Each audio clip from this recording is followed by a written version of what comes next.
Hi, welcome to Prime Sports with Mahlatsi. Today, in this episode, we are speaking to South African wheelchair tennis superstar Kgothatso Montjane.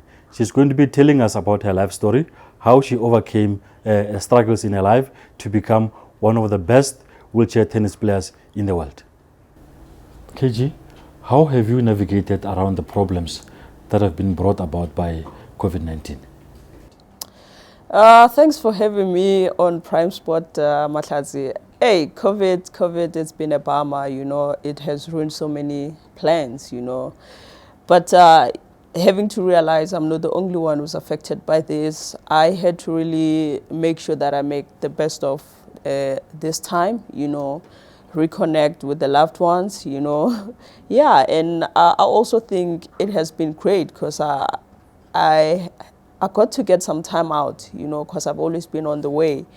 Despite career being affected, having to be worried, what am I going to eat? How am I going to pay bills? Despite all those challenges, I really think it was a really much needed time out to just reflect on life in general. And this time it has brought me closer to my friends, like I said, my family, the loved ones. So yeah, as difficult as it is, I really appreciate some time out. I'm really appreciating this time because also I've learned so much about myself and, the world in general, the people, this pandemic has affected so many people and how I've seen people dealing with it. I had to actually understand life even better.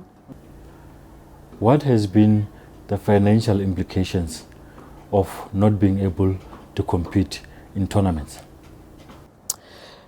Obviously, this pandemic, yes, has a huge financial impact on me, and I'm sure and other athletes. But it just go back to, how you were just taught to manage your finances, because you never know when you're gonna expect moments like this, So for me, I would just say, with with the little knowledge that my mentors, my coaches has always instilled in me in terms of finances, those came to play its part because I've always been advised to have emergency savings account, and that's what has actually paid through for me, because then I've realized that I might not be playing, but these are my emergency savings. And anyway, I got so fortunate that I got a relief fund from the ITF itself, and Wimbledon, as it was cancelled, we were compensated for not being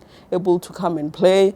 And yeah, our government finally came through with that relief fund after, just, a month of waiting and not even expecting it. They finally came through with that 20K that they promised. So for me, with assistance of all those relief funds, they actually, helped me quite a lot. But like I said, having that emergency savings account, it has actually had a huge impact on my life. And now I've realized the importance of just, saving up for such emergency reasons. You have recently come back to training while you were sitting at home doing nothing because of COVID. How much did you miss playing the sport?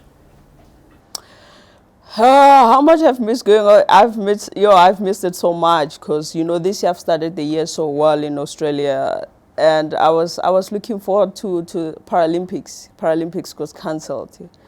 Wimbledon got cancelled, and we had Roland Garros being postponed, which we will still stand a chance to play. US Open is going on, but the numbers are still not looking good in the US, so I had to make a decision to pull out. But I miss playing so much because this was the year that I've been preparing for the past 4 years, because I think Paralympics are the most important one this year. I mean, they are postponed, but I've worked so hard for the past 4 years to prepare for this game, but now they're gone, So it really hits me hard because now I have to work again on the confidence.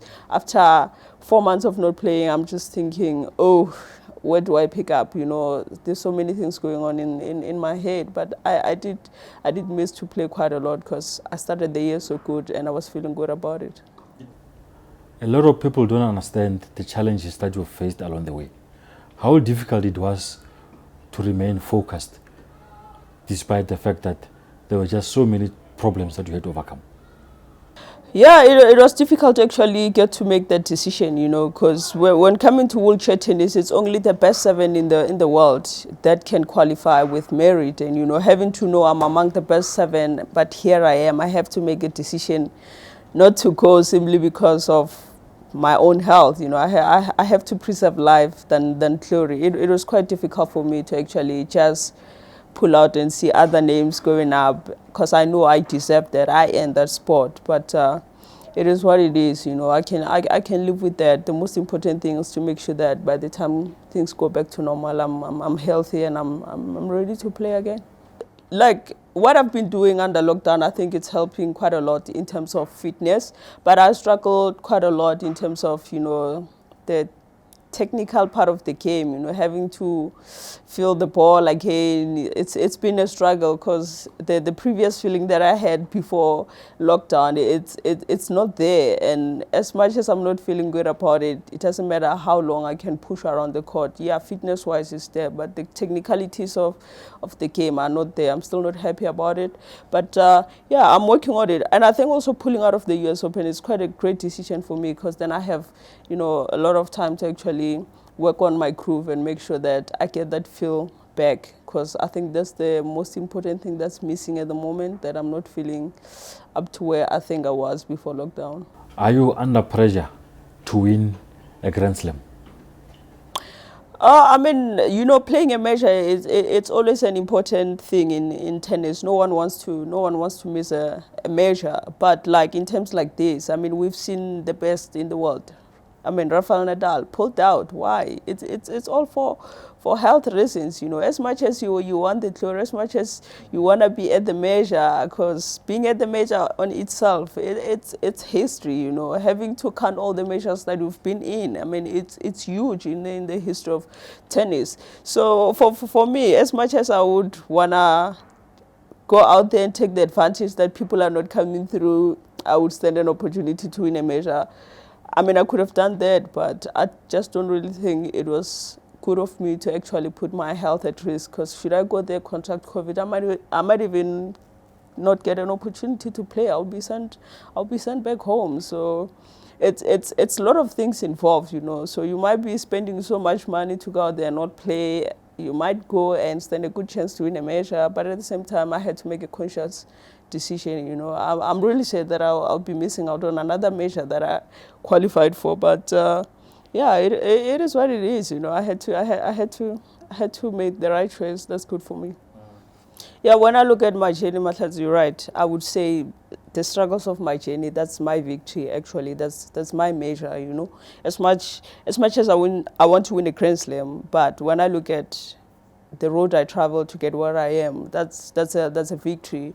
I started tennis very late, you know. I didn't even know the sport. I had no proper coaching at the beginning. Here I am, but I was just like, you know, climbing up the ladder, you know, playing among the best players in the world. Players who've been playing since they were 4, 5, 7 years, you know. But here I am. I'm amongst the best in the world. So there's nothing that I can, you know, actually ask from myself, you know. At the moment, I'm just trying to enjoy this career and giving hope to the other South Africans that it can actually be possible if you really want it, you know. I just got into this sport without knowing anything about it, but I had a talent, you know, which I didn't even know. So the talent carried me through, and I got to a point whereby I'm starting to enjoy the sport despite all the challenges. Yeah, the issues of sponsorships has always been a problem, still a problem. I'm not where really I wanted to be in terms of sponsorship, but like I said, for me, I always use the best of what I have, looking at where I come from. Okay, I was picked from a school that had no tennis court, you know. Get to see these things as I progress. Oh, so this is where we actually play tennis. I used to play tennis in a sport hall with a lot of chairs across the hall as a net. So looking at all that and where I am, I'm just like, actually, I came out as a winner, because when I hear other stories of other players that they've been playing since they were 4, I'm like, the age of 4, I didn't even know tennis existed. Oh, at the age of 17, I didn't even know tennis existed. So actually, I think, yeah, my victory is just the package of my entire journey and with that, it really put my heart at peace. I could have given up, but I'm one person who get driven by curiosity. I was so curious. I was so curious about the sport, and when I realized how many years I had invested into the sport, I was like, if I were to quit now, what am I going to do? Where am I going to start looking for a job? What work experience do I have? So why not just find out what's really in this for me? So I had to hold on. I really did hold on, and wow, it's been a rough journey, but with a lot of great memories. Do you think that women's sports in general in South Africa gets the support that it deserves? Yeah, most definitely. Women in sport is not getting the support it deserves, And when you look at the journey of most women in sport, their stories are very incredible. We thought nothing. They still made it to the world. You look at your Kgothatso Montjane, who come from dusty streets of Limpopo. You look at Tembi Kgatlana, who comes from Motlhakeng, but today they are the best athletes in the country. And you're like, why these athletes are not being endorsed like our men athletes? We have a long way to go when coming to women in sport, but if corporate world could actually invest into women in sports from the grassroots, they shouldn't wait for us to become victorious and take that as their stepping stone. I think they really need to come through for us, but they need to start from the grassroots and come with it, because if they can do that, maybe we can solve this issue of women being marginalized in sport. You have decided to skip the US Open. Now, what's next for you for the rest of the year? What's next on my menu? With this COVID, it's really hard to tell. At the moment, I'm just stuck between having to make a decision whether I should go to Roland Garros. It's still the same issue of pandemic. That's the only Grand Slam that I still stand a chance to play for the year. But I'm certainly not sure. Like I said, I'm back to training. I'm still not feeling good about it. I know it's in October, but I'm not really sure how am I gonna get to that feeling. So yeah, I'm so undecided about that. But other than that, we don't know how this COVID is gonna be. But at the moment, me and my team, we just sort of like scrapped off the year. As much as we haven't decided on Roland Garros, we scrapped off 2020. We're already working on plans for 2021. I mean, according to us, we're actually starting to prepare for Australia at the moment, because that's the only way to look at this, because we're hoping come January there will be proper, conditions on having been back to playing tennis. So far, we're just hoping we could start positively in the next year. Yeah, my target going to the Paralympics, I just want to finish at the podium. Doesn't matter what color medal it is. A podium will be a great finish for me. I think with being able to play in the Grand Slam, I've realized how possible it actually is to even win a Grand Slam or to just get to the final of any major tournament. So yeah, I'm pretty looking forward to see how far I can push so that I can get a podium finish.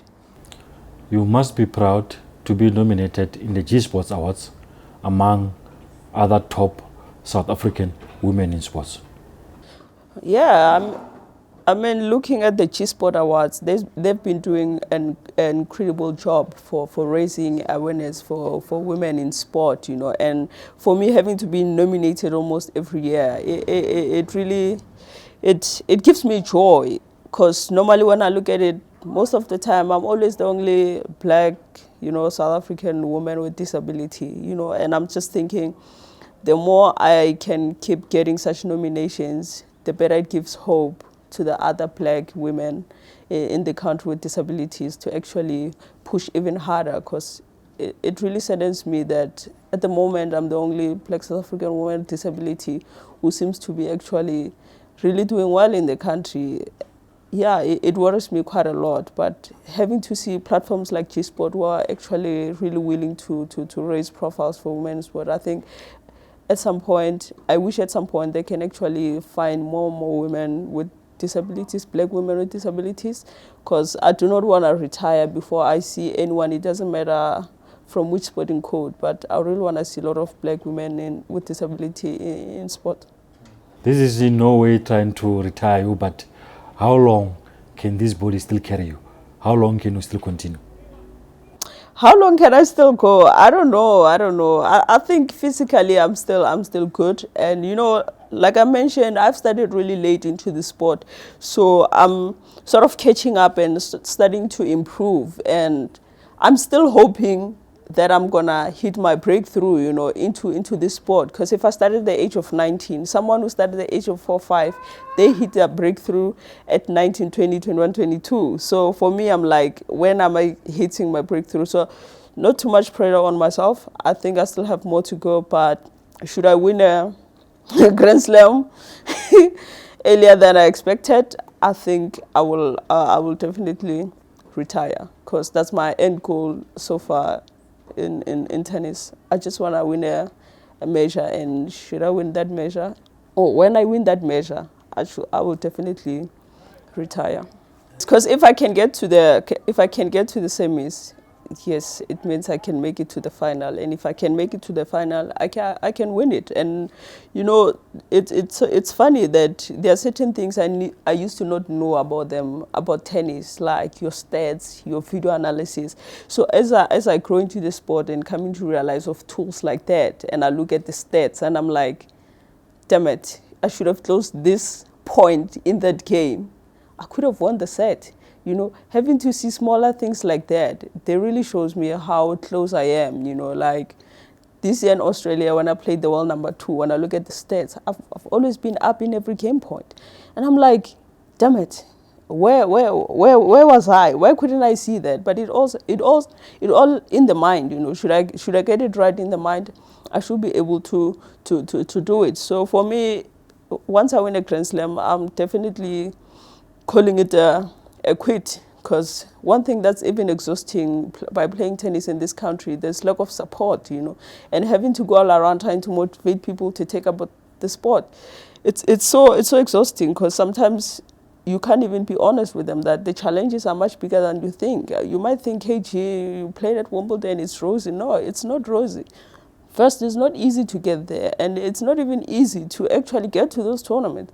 So if I win and the status of tennis is still the same, I will definitely hang my racket with peace. Yeah.